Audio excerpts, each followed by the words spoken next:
সিলেট রাজনীতি আর আধ্যাত্মিকতার মিলনস্থল। ৩৬০ আউলিয়ার পুণ্যভূমি হিসেবে পরিচিত এই অঞ্চল থেকেই অতীতে শুরু হয়েছে বহু রাজনৈতিক আন্দোলন ও নির্বাচনী যাত্রা। ত্রয়োদশ জাতীয় নির্বাচনকে সামনে রেখে সেই ঐতিহ্য ধরে রাখার প্রত্যাশা বিএনপির নেতাকর্মীদের। সিলেটের রাজনৈতিক গুরুত্ব নতুন করে আলোচনায় এসেছে বিএনপির কেন্দ্রীয় রাজনীতির কারণে।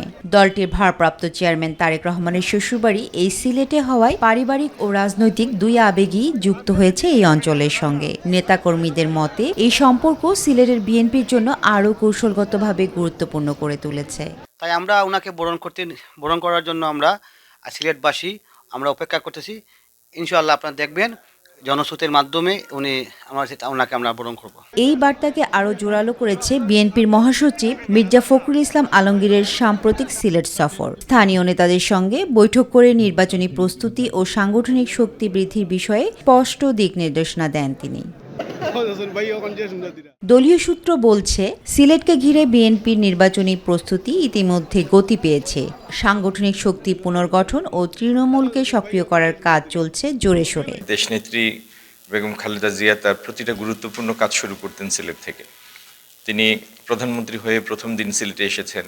ঐতিহ্য বজায় রেখে আমাদের ভারপ্রাপ্ত চেয়ারম্যান জনাব তারেক রহমান সাহেবও তার নির্বাচনী প্রচারণা শুরু করবেন ইনশাল্লাহ সিলেট থেকে। সিলেটের জামাইকে বরণ করার জন্য আমরা দিনক্ষণ এখনো পাইনি, কিন্তু ইতিমধ্যে আমরা আমাদের প্রস্তুতি শুরু করে দিয়েছি।